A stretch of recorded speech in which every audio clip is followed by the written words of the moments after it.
This week on LTC News, changes at the school department. 4 yeas, 3 nays, motion passes.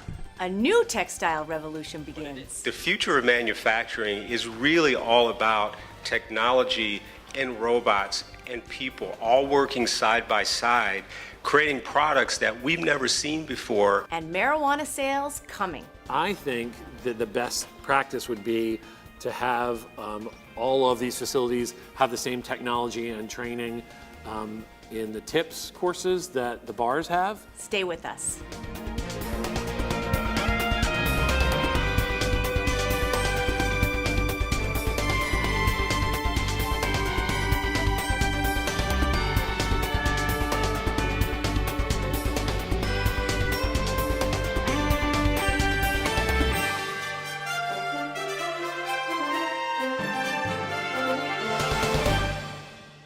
Welcome to LTC News. I'm your news anchor, Alanna Flood. Recreational marijuana is coming to Lowell. In May, the City Council passed a zoning ordinance that allowed for retail sales in regional retail zones and cultivation in industrial zones. Lowell's Director of Development Services, Eric Slagle, explains. So in Lowell, we're not going to allow cultivation at the same location as retail. There are a few businesses that are proposing both, but in different locations. We currently have Patriot Care, which is a medical marijuana provider that has a dispensary in Lowell, and it has a separate cultivation facility in Lowell. That's going to be rolled over into retail. They've applied for their licenses at the state to have those be retail facilities. It needs to have the kind of parking and security. Think of it as the place where your Targets are, your Kmarts, your large Hannafords, like the larger retail facilities. The cultivation and manufacturing we're allowing in our light industrial and general industrial zones. Generally would find manufacturing facilities, kind of not retail locations, but places where things are built. The retail and cultivation aspects of the business are separate. The state is very involved in regulating and testing marijuana products to assure their safety. There are folks who are coming in and just doing cultivation. Those cultivate-only facilities will have wholesale contracts with retail facilities so they can sell that. I think the state regulations say you have to buy from someone in Massachusetts, so you're not able to buy product from out of state. That's because of the testing. The Cannabis Control Commission wants to make sure that all the product's been tested by facilities in Massachusetts. But we anticipate that there's going to be both cultivation facilities that operate separately and sell products to retail facilities. The state's Cannabis Control Commission is also regulating retail sales to keep minors out of the retail stores. The Cannabis Control Commission is going to be having enforcement actions kind of like you see with local police departments doing stings with underage buyers going in and trying to buy product. So I know that the state is going to be doing that with local police departments. I mean, I think that the best practice would be to have all of these facilities have the same technology and training in the tips courses that the bars have, so that they have the same equipment to be able to scan IDs, to validate the identification, and to be able to spot fake IDs. I think a lot of that's going to come down to the security protocols set up by the state. Because the federal government still considers marijuana an illegal substance, the banking industry is reluctant to provide normal commercial banking services to marijuana businesses. I hope, just for safety and security purposes, that the federal government kind of straightens out whatever it needs to straighten out to make sure that there can be some sort of banking services for these industries, because the only thing that disallowing banking is going to do is make it more dangerous. I do know that right now, from the medical providers, the ones who have provided information to us and had conversations with us indicate that the vast majority of their transactions are debit transactions with debit cards. So it's not a cash business for the medical industry right now. It's mostly debit card transactions. That model is a much safer model than having these facilities have to have large amounts of cash and not have a place to store them. Earlier in the year, we expected retail sales to start in Massachusetts on July 1st. There's been a holdup on the state level as the Cannabis Control Commission scrambles to set up its quality control process. Imagine a world where technology is as light as your shirt, as soft as your pillow, and as beautiful as your dress. So all of you in the room recognize this as a communication system. That's right. But no one here recognize this as such, but it is.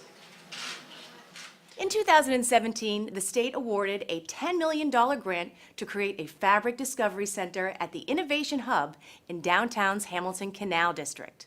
The UMass Lowell Fabric Discovery Center is now a national model for the development of smart clothing and textiles, flexible electronics, and robotics. The FDC officially opened on July 5th. This is a place where scientists and engineers will test and prototype the next generation of those emerging technologies. This is a place where entrepreneurs will take their ideas and move them from concept to commercialization. Our history, rich and proud history, was of manufacturing and of textiles, and it wasn't that long ago that many people thought it was just that, the past. But now, with the partnerships that have happened here with the university, with the private sector, with the state support, it is our future in terms of flexible fabric. Who would have known? You know, textiles up to flexible fabrics today in manufacturing. It is very, very exciting for the city of Lowell. Today, I'm also going to announce some new grants as we open the doors to this Fabric Discovery Center. Baker announced an additional $7 million to fund partnerships among the university's research facilities, the hub's hive of incubators, and 3 Department of Defense Manufacturing USA institutes: Advanced Functional Fabrics of America, or AFOA, Netflex, and Advanced Robotics for Manufacturing, or ARM. We wanted to partner up front with academia, industry, to leverage regional strengths, establish a national ecosystem, and strengthen our national security and the vitality of our economy through a public-private partnership. And we don't usually do that, right? We usually develop things on our own, develop our products on our own, and then maybe after 10 years you find out what we did, and you're usually pretty happy with the outcome. Hard technology, and you could do this at home. Hard technology is easy. Soft technology is hard. I'm particularly happy about the fact that UMass Lowell has a history of focusing on research tied to manufacturing. Manufacturing is the engine that drives the economy of Massachusetts and really this country. You can't figure out how to redistribute wealth if you don't create wealth to begin with. The future of manufacturing is really all about technology and robots and people all working side by side, creating products that we've never seen before, but doing it, better, cheaper, and faster than we've ever done before.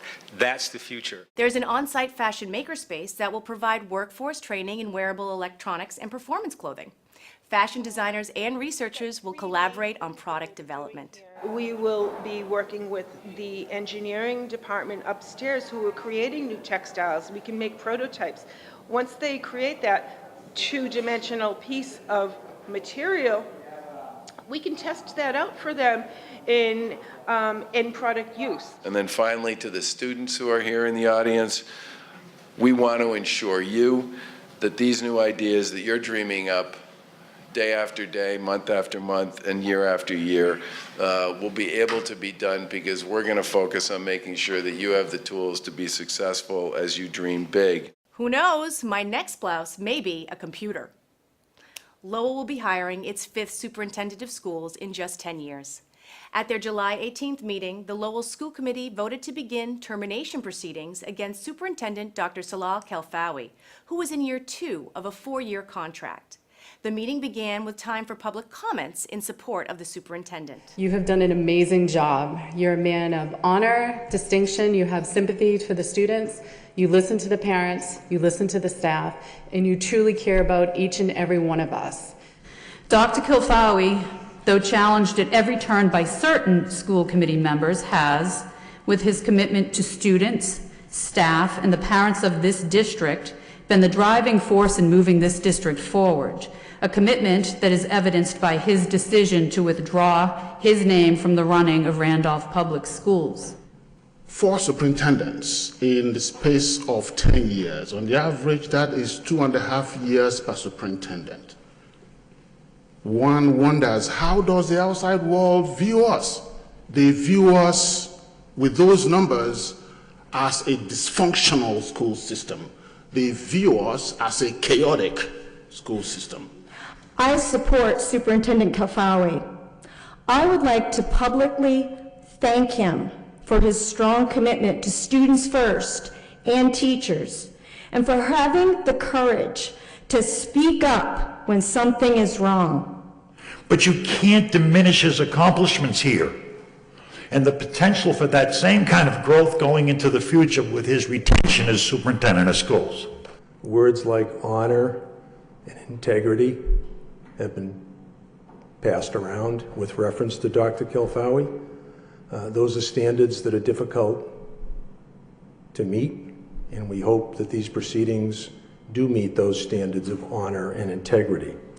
I feel Dr. Khelfaoui has the best interests of Lowell school children at the very core of his decision-making. Members of the school committee explained their reasons for filing the motion for termination with cause. I have experienced growing concerns stemming from both his actions and his inactions. I referenced some of those concerns during my evaluation of the superintendent last December, when I gave him needs improvement in several key areas. Unfortunately, over the last 6 months, instead of improving, the situation has gotten worse, so that I no longer have confidence in his ability to lead us forward. In fact, I believe his leadership is detrimental to the district when we have neither the time nor the resources to withstand it. That budget was submitted to the city on June 22nd. It is now July 18th, and we still have not received a copy of that budget. How is that anything but insubordination? Other school committee members wanted Superintendent Khelfaoui to remain in his position. I think if we don't keep him, we're going to suspend him with pay. I think we should all tonight say, let's keep him. He's going to be worth having. We need him right now. And if that doesn't happen, well, the elections come up fast, Mayor. A vote was held on 2 motions to begin the process of termination and to place Superintendent Khelfaoui on paid administrative leave effective immediately. Roll call. Ms. Martin? Yes. Mr. Nutter? Yes. Mayor Samaras? Yes. Mr. Dakota? No. Ms. Doherty? Yes. Mr. Hoey? No. Mr. Lay? No. 4 yeas, 3 nays, motion passes. According to Lowell's bylaws, the mayor chairs the school committee. Mayor Samaras voted for the motion at the meeting on July 18th. In today's Sun Spot, he speaks with Lowell Sun Enterprise editor Chris Scott about his reasons for voting the way he did and what happens next.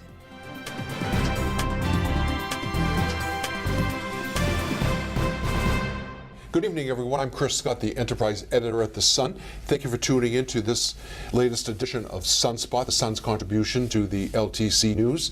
With me tonight is Bill Samaras, the mayor of the wonderful city of Lowell. Bill, you've been on the firing line lately with a couple of high-profile issues. Where should we start? Should we start with the school superintendent? Well, good morning or good evening. Not sure at this point. Why don't we start with the school superintendent? Okay, You were the swing vote in the recent school committee vote that decided to make a change in the leadership of the school department, where Salah Khelfaoui, the superintendent, is now on the outside looking in. Janine Durgan is the interim superintendent. Tell us the reason why you decided to vote the way you did and support the majority of school committee members that wanted to make that change at the top. Well, the thing is, when I first came on board, I did not see myself, I was hoping to have peace in our time, so to speak, in the school committee, so I could deal with issues, on the city council, Hamilton Canal, all of those things that are important to the city. And I was hoping that the school department would be in such a state where it could, in a sense, run by itself. Okay, but the thing is, seems like the opposite might have happened. Yeah, here's what really happened. I came in, and when you say I was the swing vote on this incident, I was the swing vote literally on every major issue. Tell us why. Tell us why. So you have three committee members who are 100% behind, and that's committee member Lay, Hoey, and Dakota. And on the other side, you had Connie Martin, Jerry Nutter, and Jackie Doherty, right? Who were questioning his leadership at this time. So the thing is, if they were going to support on certain issues, they would want a preponderance of evidence, so to speak, to support that. So what was happening literally almost every meeting that I was going to go into, I was the fourth vote on something, some issue.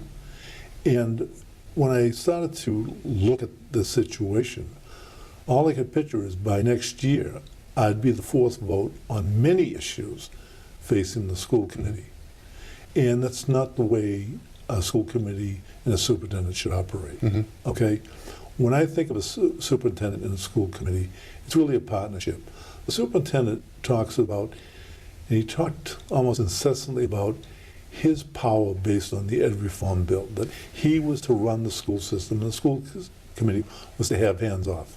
Absolutely right. The school committee is not to interfere with the everyday operations of the school, but the school committee sets policy and they watch the budget.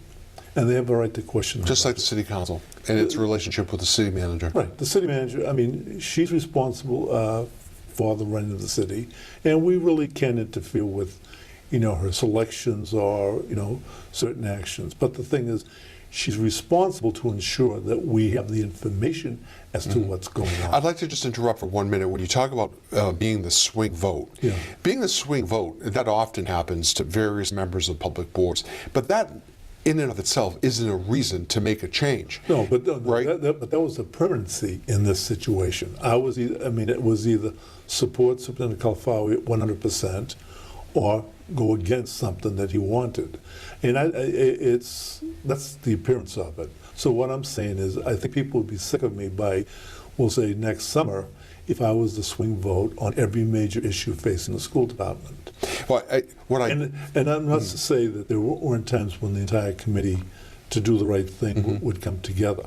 Again, being in that swing vote position is sometimes, some public officials would relish that, and others might find that unenviable. However, you had some specific issues with how the superintendent conducted himself in the daily disbursement of his duties. We should talk about that and why you had issues with that. The issue is commitment. Okay, when we talk about my history, I said how many superintendents I've worked with. All the superintendents since Vincent McCartan. People say, who's Vincent McCartan? But what was the time frame on that? He was a superintendent in the 40s, 50s, and 60s, okay, over 36 years of being a superintendent. And then every superintendent to come in Lowell.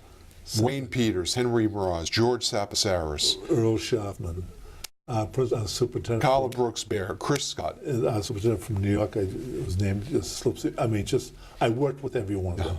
Okay, but everyone seemed to have a commitment to Lowell. I did not find his commitment real. Okay, the thing is, on the high school situation, which I was just going to ask you about the high school situation, a major issue for this entire city. Most of the meetings he missed. Those are meetings of the school building committee, correct? Which he was a member of. Which he was a member. And it was important to have the superintendent there, okay? Now, isn't it true that he, just sticking on that just for a second, he really didn't come out in favor of downtown until that very last meeting of the school building committee when it actually had to make a choice, right? Right. But he has the right to make the choice. But the thing is, seriously, I want to see leadership. That was the time when people were calling for leadership. All right, as a counselor, I had an opinion. As school committee people, they have an opinion. But the thing is, you depend on your leaders to, we'll say, set a direction. You may like it, you may not like it, but the thing is, at least you'll understand it. He didn't participate in that process. Even if he had been for Cawley, you would have appreciated that, right? Absolutely. I mean, but absolutely. He was really kind of AWOL on either side. Okay. And so that leaves people floating, wondering, what's going on. But it's more to it than that. It's a commitment to the system. Talk about how many events I will attend during the year.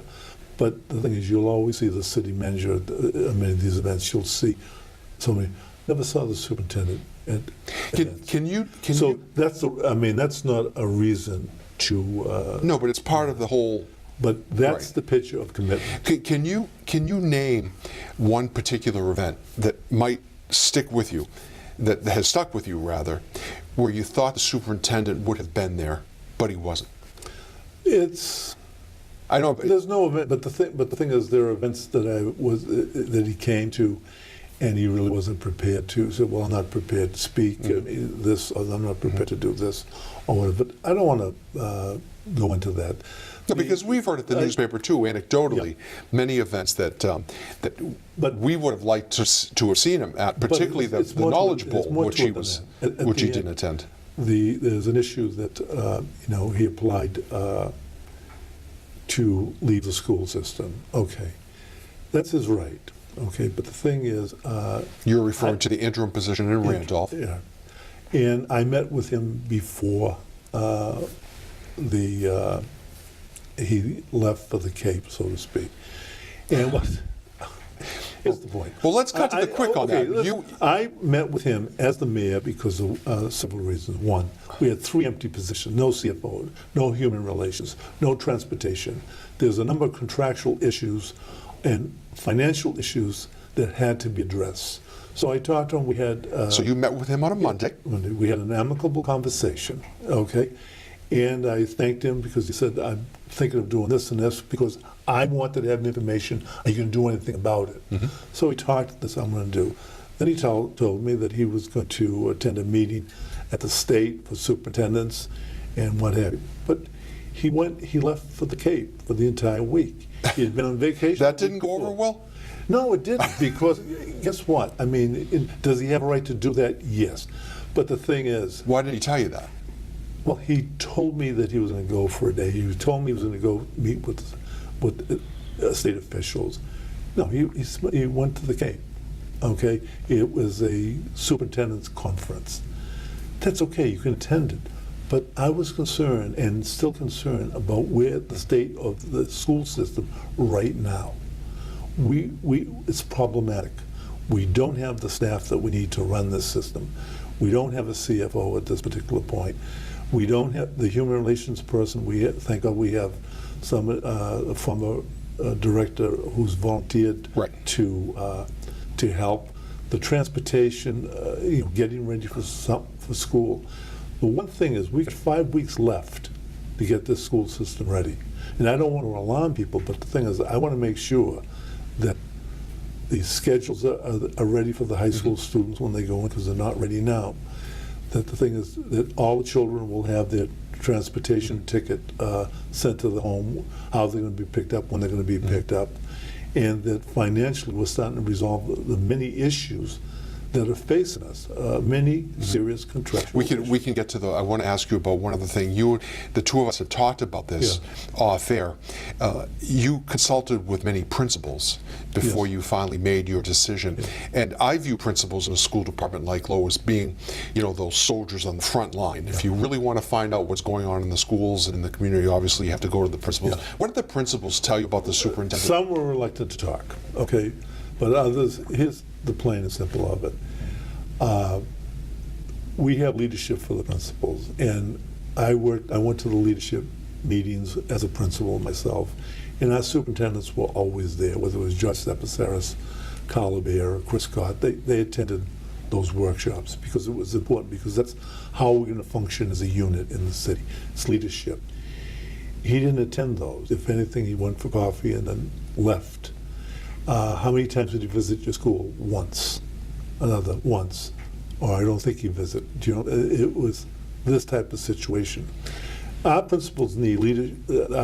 Our principals are here to lead our teachers, but the thing is, they have to have meetings with the superintendent to identify the philosophy. None of them, I said, what do you feel is the philosophy of the superintendent? What is his guiding principles that he has for this system? Nobody could say that they understood what he had. Okay. Unfortunately, we only have 2 minutes left, so I just want to move ahead quickly. So in the days since Salah Khelfaoui was put on paid administrative leave, that's still his work status, correct? Okay. The school committee has appointed Assistant Superintendent Janine Durkin as the interim superintendent. How long do you anticipate Janine Durkin being in that role, and when will the search for a permanent replacement proceed? The search won't happen until after the first of the year. I mean, you don't go searching for a superintendent at this point. The only people who are available are people who are out of a job or left the job for whatever reason. So Janine Durkin will be in that position for a number of months, or perhaps even close to a year. I'd say the full year. And that's the understanding the school committee has with her. Yes. Correct. Now, in terms of the CFO, the Human Resources Director, and the Transportation Director, 3 high-profile positions, where does the school department stand in terms of hiring permanent folks for those positions? We're looking at hiring an interim CFO, and it'll be possibly next week. Okay. The superintendent is actively working with some candidates, and will present a candidate. And on the to 2 us. others? And the 2 other positions? The transportation, there's been some advertisement, but I'm not sure where we're going to be at this particular point. And there's nothing on the human relations side. Okay. You said we only have about 30 seconds left, unfortunately. We could go for a long time. You said earlier you don't want to alarm city residents and parents about the state of the school department. But if you could tell them anything as we approach August 1st, start of school is, about 4 weeks later, what can you tell them? A lot of work will be done to make sure that we're able to start the school in a normal session. And hopefully people understand that we'll not see a difference. But the thing is... we'll hold you to that. Well, absolutely. But the thing is, I feel badly about what has happened. But the school system is far more important to me than any individual. Put too much time into this. And what I mean by that is we have to ensure... Okay, you have to wrap it up, unfortunately, Mayor. The people that we have working for us have to have that same attitude, that the school system comes first. The children of Lowell come first. Well, I appreciate you coming in today. There was a good 13 minutes, and so hopefully the city residents can learn a little bit more about why you voted the way you did. Thank you for tuning in to this latest edition of Sun Spot. Mayor, thanks for coming in, and we'll see you soon in a couple of weeks. Thank you. That's it for this edition of LTC News. You can find us on LTC channels 899, online at ltc.org, on Roku at LTC Lowell, or get the link on Facebook. I'm Alanna Flood. Thanks for joining us.